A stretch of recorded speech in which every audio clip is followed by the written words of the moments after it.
The following podcast has not been rated.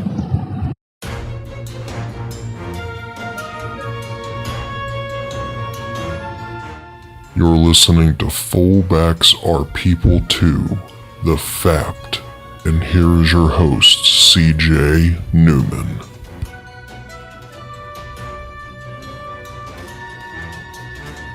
Hey, you're listening to Fullbacks Are People Too with me, CJ Newman. I hope you all are having a fantastic whatever time of day it is, wherever you're at right now, whenever you're listening to this podcast. It's about 8-ish on a Thursday night here, right before the Green Bay and Seattle game. So I'm going to do this one real quick for you guys and get this out before the game starts so I can sit down and watch it and determine who exactly is going to get eliminated. It seems like from the playoff contention, it seems like these two are destined for going to the bench this season as far as the playoffs are concerned. I don't think either team is going to make the playoffs, and that's saying something for two teams that have been known to fight each other, at least during the regular season, especially during the postseason. Those two have had some gruesome matchups over the years, and I don't think either of them are going to make it. It's going to be quite surprising to see how things are going to shake out this season when it comes to the postseason setup, that is. I personally cannot wait to see who's going to make it, but I also want to enjoy football for as long as I possibly can. So I'm not wishing for the season to end right now, especially for the fact that I am a Baltimore Ravens fan, and they're currently sitting at 4-5, and I could use a couple more wins on that schedule coming down the road.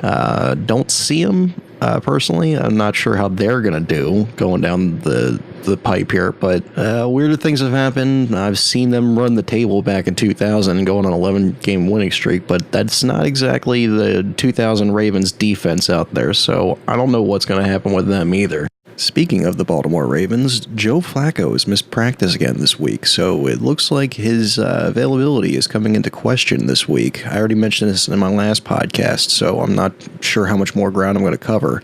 However, I do think that we need to bring up the fact that as of today, Thursday, the time of this recording, Lamar Jackson actually missed practice.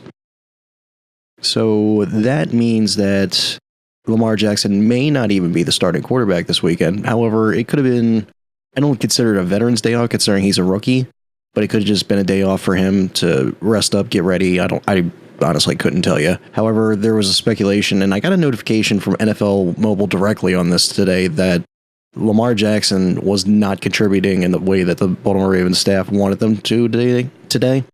So there's a possibility that RG3 might be suiting up for the first time this season, and not just sitting on the bench this weekend, but playing. So that would be very interesting to see in Baltimore.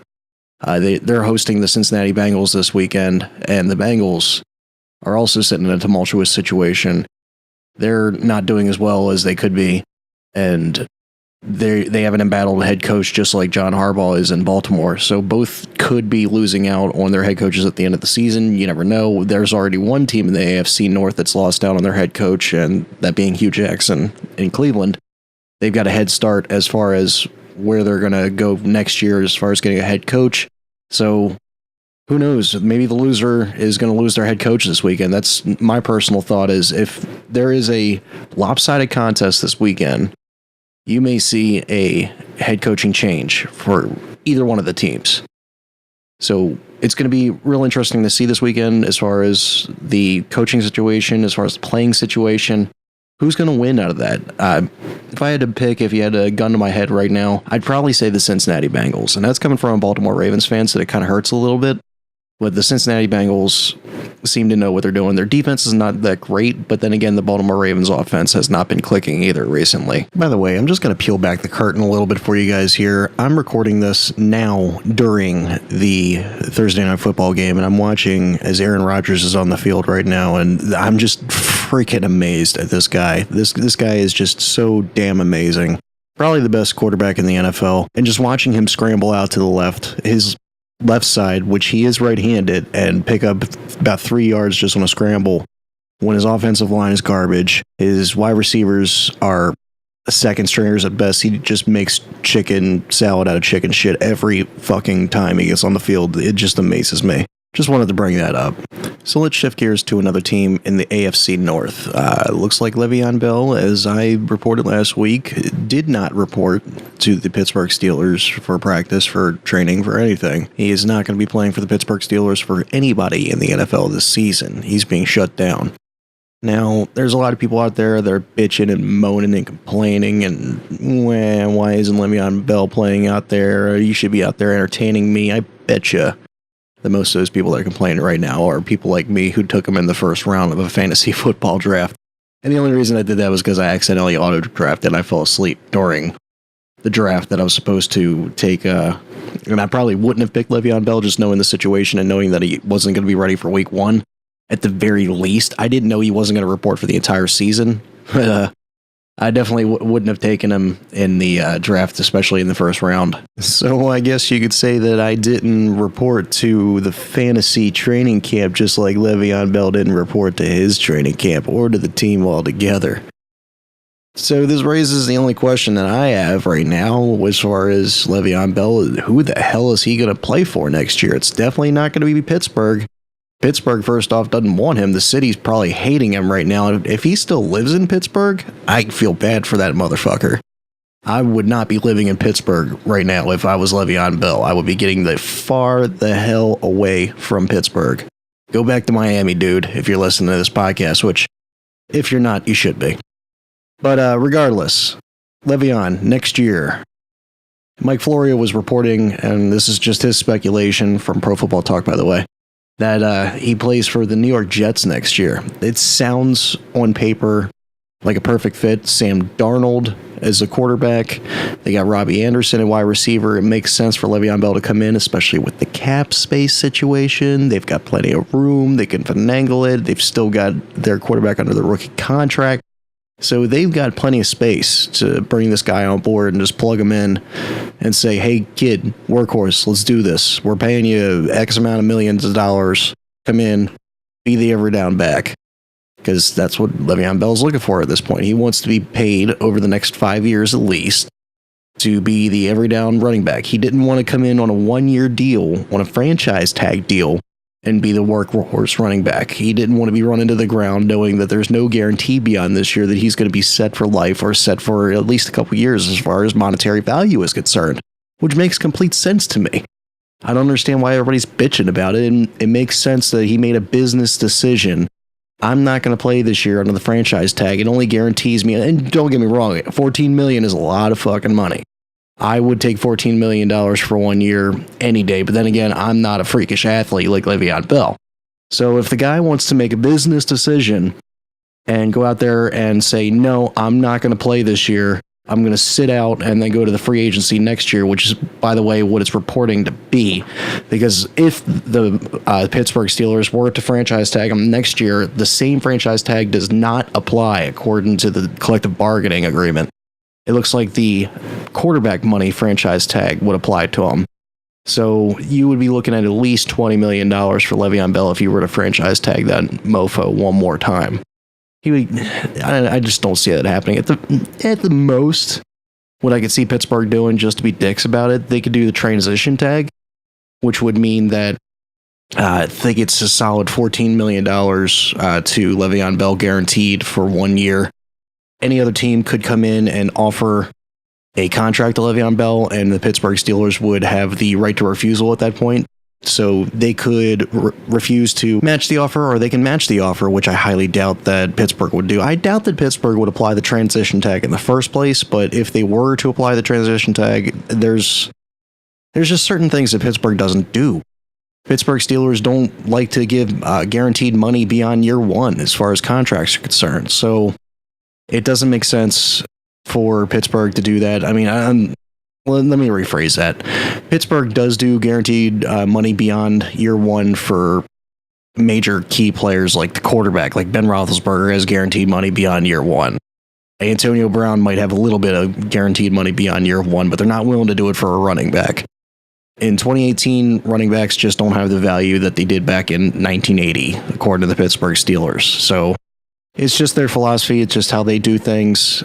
I don't agree with it, but hell, that's why I'm a Ravens fan. Nonetheless, next year, destination spots, Jets being number one, in my opinion, in Mike Florio's opinion. The Raiders make sense. They have cleared a lot of cap room. They could be possibly clearing a lot more cap room coming up, getting rid of some of these veterans. That seems like a good fit. I don't know who the quarterback is going to be next year, though, as far as the Oakland Raiders is concerned. Derek Carr may not even be there next year. There's a lot of rumor and innuendo that Mr. Carr is going to be cut or traded from the team.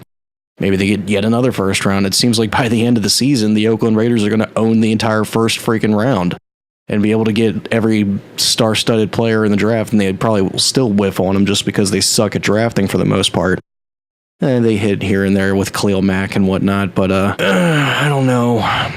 Let's see if any of these first-round guys that they pick up are going to be worth a damn. Who knows?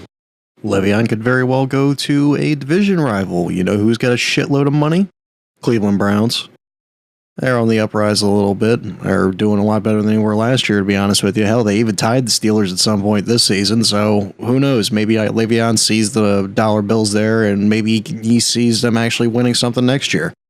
I'm not sure what his motivation is going to be next year. Does he want to play for a team that's going to go to the playoffs, or does he want the money, or does he want some sort of combination of both? I don't know. If he wants a combination of both, I know another team in the AFC North that might be freeing up a lot of cap space by getting rid of a lot of players on the team, and that could be the Baltimore Ravens.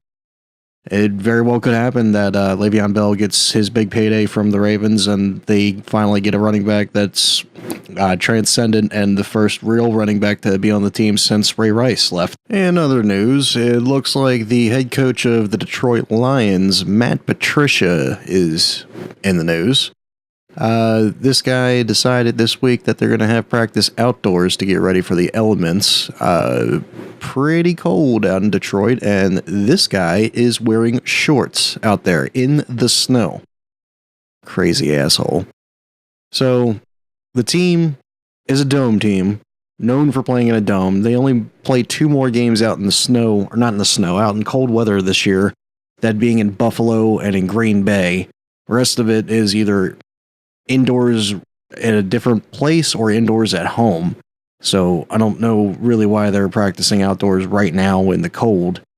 They're currently 3-6. They have a victory over the New England Patriots and 2 other really irrelevant victories as well. They are in the basement of the NFC North. So let's see how well Matt Patricia's team does now that they're going to be practicing outdoors, and let's see if they can actually start piling up some wins, because they need probably about 7 more wins in order to get into the playoffs. It's such a strange turn of events to see that the Detroit Lions are once again in the basement and the Chicago Bears are on top of the division. Do you think that's going to hold up? I don't know. Maybe the Minnesota Vikings come by and sneak up and get that division again. It's a strange place, this NFL is. Seahawks are not the division leads right now in the NFC West. The Rams are good again for the first time in a long time. Ravens are damn near the basement. I mean, it's so weird. I don't know. But anything can happen in the NFL, just as Jim Ross would used to say, anything can happen in the World Wrestling Federation. Anything can happen in the National Football League. Any given day, any given Sunday. So I got one more topic I want to talk about here. I'm going to keep this one short because I'm actually going to be doing a recording tomorrow with At The Real Forno again, so he's going to be welcome back to the show. We're probably going to talk about fantasy projections, going to talk about what's going on this weekend in the NFL. Anything, honestly, that comes to our mind, we're going to be talking about tomorrow. So that'll be a real fun episode. I'm doing a recording. I think I'm probably going to get about a half hour of content out of him, hopefully. We'll see what happens.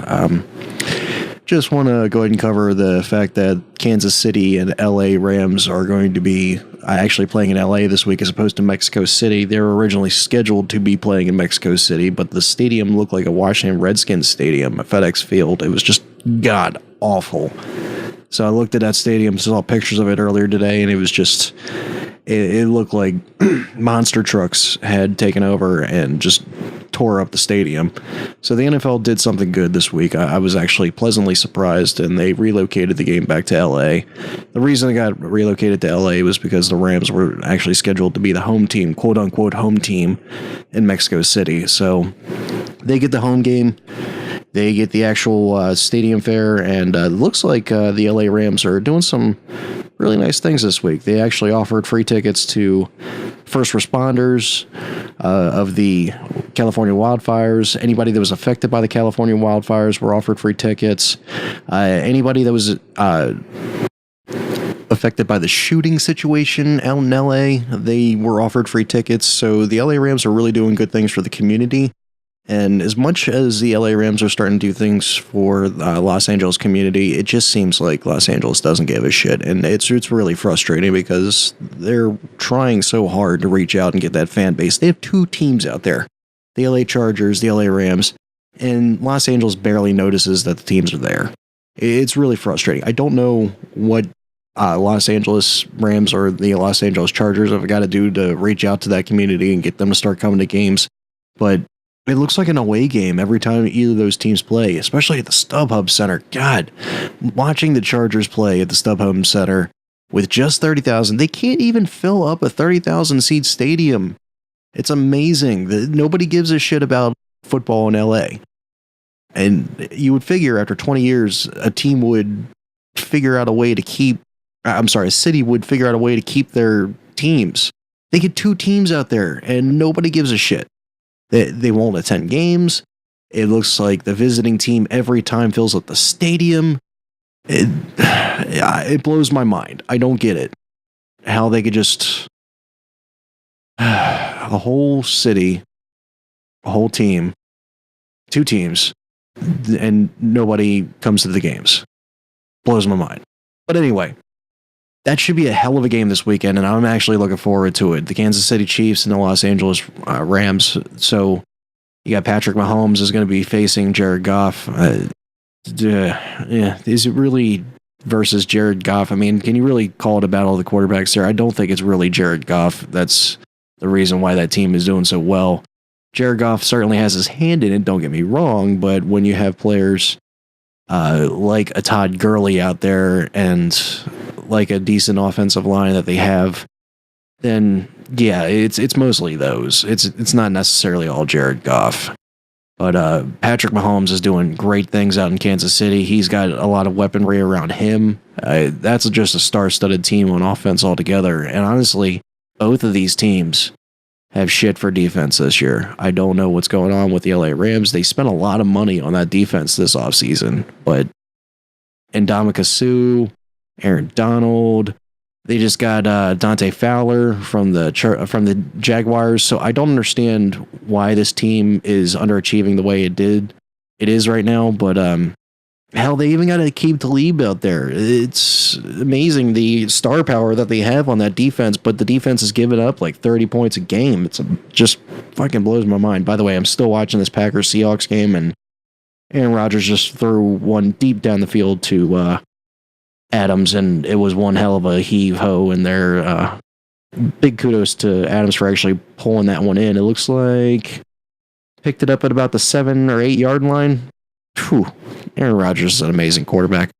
But that's neither here nor there. Still talking about the Kansas City and LA game. Those two teams are the best in their respective conferences. I think the Kansas City Chiefs are going to maintain the first seed. LA Rams may go up there and get the first seed from the Saints. It sucks that they had to face off with the Saints in the middle of the season. I wish that honestly would have stayed to the end of the season. I would have loved those two to clash it out on like a Sunday Night Football in week 17 to determine who was going to be the first seed. But we got what we got, and it's going to be a hell of a game this weekend.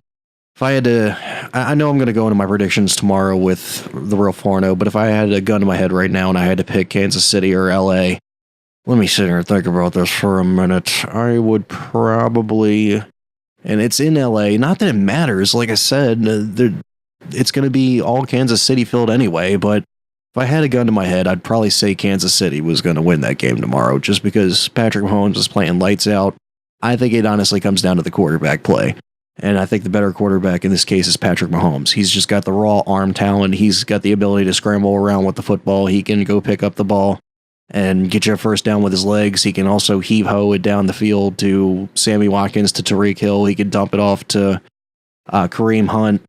He's just got the better weapons. And then don't forget Travis Kelce going up the seam there, and just he can get a first down any chance that he's given the ball. He's an amazing talent too.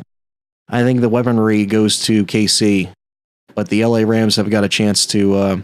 I think the Rams might pick up the victory if the scheme is there, because this whole team, let's face facts, it's very similar, the talent that is, to what it was when Jeff Fisher was there, but the scheme is what really has changed that team altogether. Jared Goff did not play good his rookie season, but when Sean McVay came in, everybody was talking about Jared Goff. Oh my God, Jared Goff is playing lights out. The whole team's playing lights out because Sean McVay came in, kid genius, and turned that team around.